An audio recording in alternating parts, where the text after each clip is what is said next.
பாக்கு, பூ பழம், துவரம் பருப்பு எல்லாமே வச்சு அதுல காசு அதையும் வச்சு யாருக்கு கொடுக்கணும்னு சொன்னா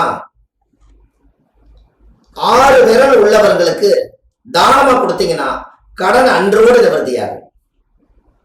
இது நீங்க செஞ்சு பாருங்க, வாழ்க்கையில ஃபர்ஸ்ட் கிளாஸா வேலை செய்யும். திரும்ப அப்போ 6 விரல் உள்ளவங்களுக்கு நீங்க கொடுங்க. கொஞ்சம் மெதுவா சொல்லுங்க. அதே மாதிரி உங்களுடைய போனை இப்படி திருப்பி வச்சுக்கீங்க சார், ஏன்னா வீடியோட சாலிவா தெரியுது இல்லையா? இது ஓகே. Super super. இது ஓகேங்களா? எழுதுறாங்க, அதனால கொஞ்சம் ஸ்லோவா சொல்லிடுங்க. இதுல யாரோ ஒருத்தர் மட்டும், ஒருத்தர் அல்லது 2 பேர் மட்டும் அவங்க எழுதி முடிக்கிறாங்க தெரியுது. யாருமே எல்லாரும் மீட் போட்டுருங்க. யாரோ 2 பேர் முக்கியமா இருக்கிறவங்க அம்மா சொல்லட்டும், யாரோ 2 பேர் மட்டும் வீட்டுல இருந்து எடுங்க. ஏன்னா நான் சொல்லிட்டேன்னா அவங்க எழுதின கணக்கு நம்மளுக்கு தெரிஞ்சா அடுத்தது போலாம். 2 பேர் மட்டும் மீட் எடுக்கணும், எல்லாரும் எடுக்கக்கூடாது. அம்மா நீங்களே சொல்லிருங்க.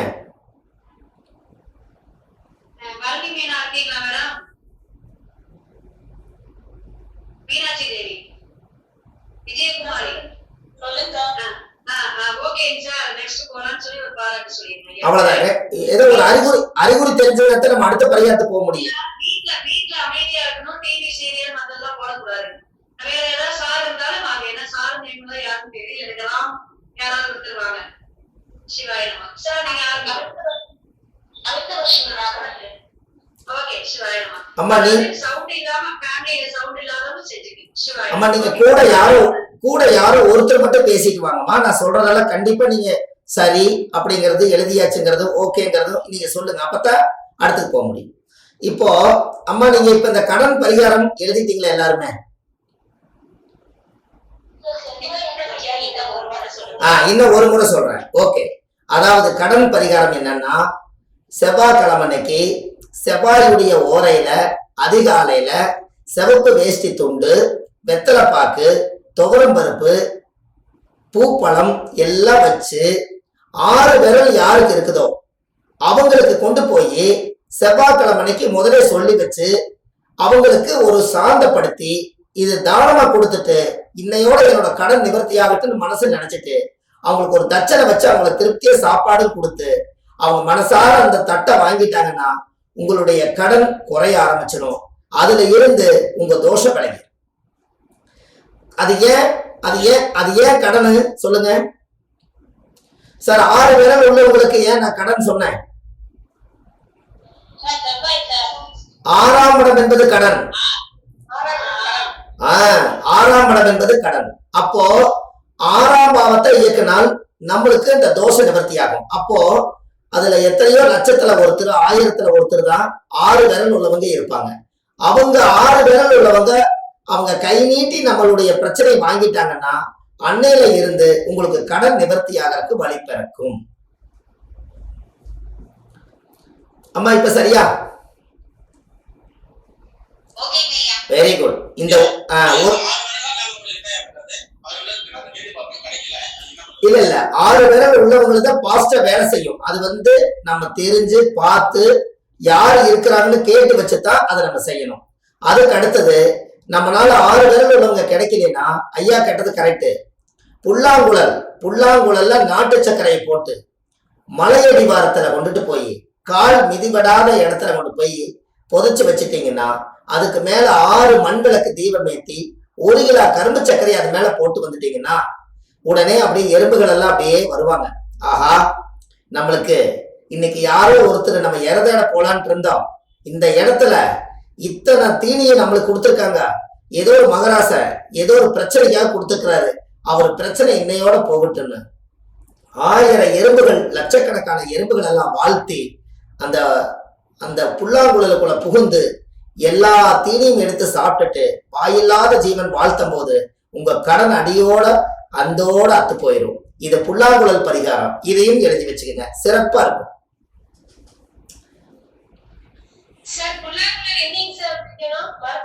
மரத்துக்கடியில மலை அடிவாரத்துல கொண்டு போய் வைங்க. ஏன்னா கால் மிதிவிடக்கூடாது இல்லைங்களா? காலு மிதிவிடக்கூடாது இல்லைங்களா? கரெக்டுங்களாமா? ஓகேங்க சார் கரெக்டா சார் காடு மிதிபடாம இருக்கணும். உங்க கடனை இன்னொரு மனிதர்கள் மிதிக்க கூடாது. ஏற்கனவே நம்ம முன்ஜென்மத்துல ஏதோ ஒரு பாவங்கள் செஞ்சிருப்போம். அந்த பாவத்துக்கு பரிகாரம் தான் கடனே. அந்த போன ஜென்மத்துல நம்ம விட்டுட்டு வந்த கடனை இந்த ஜென்மாவில் அடைக்கிறோம். அதனால ஒரு மலை சார்ந்த இடம் எல்லாமே சிவனுடைய ஆதிக்கமா வரும். அதனால நீங்க அந்த கோயில்ல நீங்க அது மனசார செய்துட்டு வாங்க. ஒரு மலை அடிவாரமா இருக்கணும், இல்ல ஒரு தெய்வங்கள் வாழ்ற இடமா இருக்கணும். நீங்க புதைக்கிற இடம், புல்லாங்குழல மண்ணுக்குள்ள வைக்கிற இடம் யாரும் காலில் மிதிவிடக்கூடாது. புரியுதுங்களா? ஆமா, அது மட்டும் நீங்க செய்யுங்க. சரிங்களாமா? யாரோ ஒருத்தர் சரின்னு சொன்னீங்கன்னா அடுத்ததுக்கு போலாம். ஓகேங்க சார் ஓகே. அடுத்தது, பாவங்கள் தீர்க்க பாவக்காய் தீபம் பரிகாரம். பாவங்கள் தீர்க்க பாவக்காய் பரிகாரம். பாவக்காயில் தீபம் போட்டதை பார்த்திருக்கீங்களா இதுவரைக்கும்? அதாவது பாவக்காய 2 குணையும் கரெக்டா கட் பண்ணி அதை கத்தியில நேரா வகுந்தீங்கன்னா 2 இது கிடைக்கும். அதுல அந்த குழிக்குள்ள விதை இருக்கும்.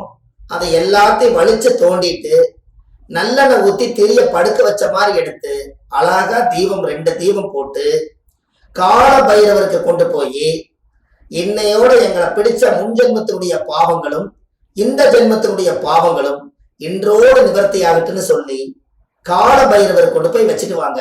உங்க வாழ்க்கையில அன்னையில இருந்து உங்களுடைய முன்னோர்களுடைய சாபம் அதோட நிவர்த்தி ஆகும்.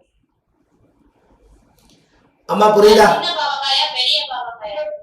அம்மா பாவக்காய்ங்கிறது ஒரு ஜான் அளவில் இருக்கிற பாவக்காய் எடுத்தீங்கன்னா கரெக்டா இருக்குமா? ஒரு ஜான் ஒரு ஜான் எடுத்தீங்கன்னா அது ஏன் பாவக்காய் தீபம் போட சொன்னேன் சார்? பாவங்கள் என்னங்கம்மா? லாஜிக் சொல்லணும். சூப்பர் அம்மா. என்னங்க ஐயா? சரி, பாவங்கள் போக்குற காய். உங்களுக்கு ஒரு பாவக்காய்க்கு நான் ஒரு பரிகாரம் சொல்றேன். நீங்க அது ஏன் பாவக்காயை நான் எடுத்தேன், அது ஏன் பரிகாரத்தை ஒரு அதிகாரமா செய்ய சொன்னேன்னு இப்ப சொல்றேன். மேசத்துக்கு 10வது வீடு என்ன வீடுங்க ஐயா? மகரம். மகரத்துல என்ன உருவம் இருக்குது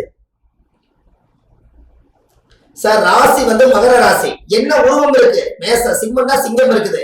கன்னினா ஒரு பெண் இருக்குது. மகரத்துல யார் இருக்கா? Very good.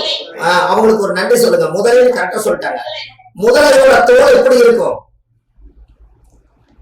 பாவக்காயுடைய முதுகு மாதிரி இருக்குமா?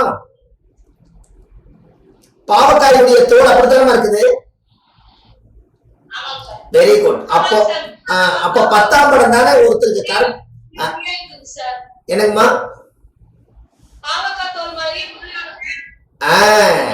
வெரி குட், கரெக்டா சொன்னீங்க. முதலையோட தோல் பாவக்காயுடைய தோல் மாதிரியே முதலையோட தோலும் இருக்கும்.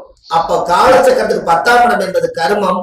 அந்த கர்மாவை தீர்க்கிறதுக்காகத்தான் நம்ம பாவத்தை தான் கர்மான்னு சொல்றோம். இந்த கர்மாவை தீர்க்கிறதுக்காகத்தான் 10ஆம் பாவ கர்ம தோஷத்துக்கு உண்டான முதலையுடைய வடிவத்துல பாவக்காய் கனியாக இருக்கிறதுனால அந்த பாவக்காய் எடுத்து உங்க பாவங்கள் தீர்ப்பதற்கும் பாவக்காய்க்கும் பாவம்னு அங்கதான் வருது. அந்த பாவக்காய 2ஆ குணையில கட் பண்ணி வகுந்து அதுல இருக்கிற விதை எடுத்துட்டு அதுக்கு ஒரு சந்தன குங்குமம் எல்லாம் வச்சு ஒரே பாவக்காயில 2 தீபம் ரெட்ட தீபமா போட்டு கால பைரவரை நீங்க 10 முறை சுத்தி வரணும். அப்படி 10 முறை, 10ஆம் இடம் என்பத கர்மா, அந்த கால பைரவருடைய இடத்த 10 முறை சுத்தி, ஆண்டவனே இது யார் செய்த பாவனை எனக்கு தெரியாது, என் முன்னோர்கள் யாராவது பாவங்கள் பண்ணியிருக்கலாம், அந்த பாவங்களுக்கெல்லாம் கால பைரவர் காலத்தை நிர்ணயம் பண்ணக்கூடியவர் கால பைரவரே, இன்னையோட என்னுடைய காலம் நல்ல காலமா இருக்கணும், என் பாவம் எல்லாம் இன்றோடு நிவர்த்தியாகன்னு சொல்லி நீங்க ஒரு பிரார்த்தனை பண்ணிட்டு வந்தீங்கன்னா அன்னையோட உங்களுடைய பாவம் எல்லாம் குறைஞ்சு உங்க வாழ்க்கை வளமாகும். எப்படி?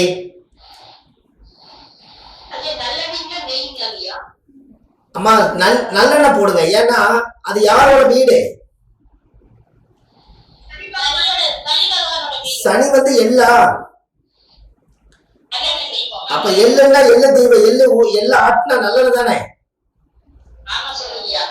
அப்ப நல்லெண்ணெய் தெய்வம் போடுங்க. இங்க நெய்ய கொண்டு வந்தீங்கன்னா குருவா வந்துருவாரு. இங்க நெய்ய கொண்டு வந்தீங்கன்னா குருவாயிருவாரு. இங்க எல்லை கொண்டு வந்தீங்கன்னா சனியா மாறிடுவாரு. கரெக்டுங்களாமா? இந்த பரிகாரம் எப்படி இருக்கு உங்களுக்கு? பாவங்கள் தீர்க்க பாவக்கா பரிகாரம். Very good.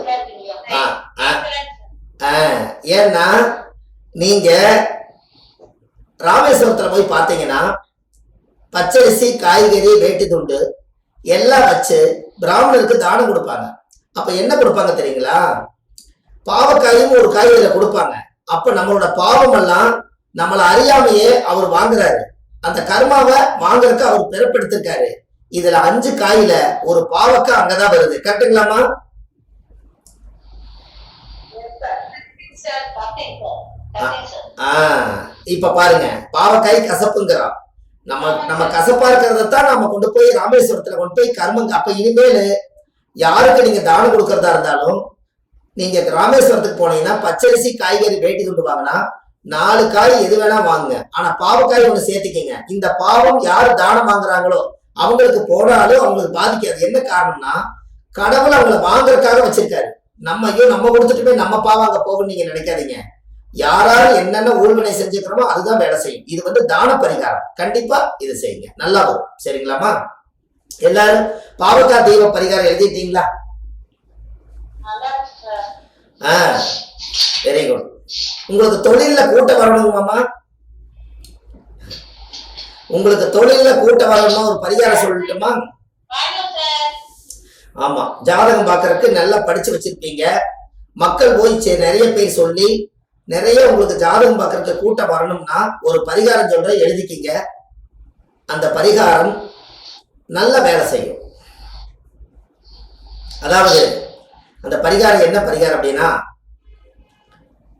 ஒரு ஆலமரத்துல போய் நிறைய குருவிகள் எல்லாம் ஆலமரம், அரச மரம், அத்தி மரம் இந்த மாதிரி மரத்துக்களை எல்லாம் நிறைய பறவைகள் எல்லாம் ஒன்னா சேர்ந்து அதனுடைய தாய் பிள்ளைகள்லாம் கிச்சுமுச்சு நல்லா வந்து பொழுதான அடைஞ்சிருவாங்க. அப்போ எத்தனையோ மரங்கள் பறக்கும் போது தெரியுது. ஆனா அந்த மரத்துக்கு மட்டும் எல்லா இடங்களும் ஒன்னா சேர்ற இடம் ஒரு மரத்துல எல்லா தாய் பிள்ளைகளும் சேருவாங்க.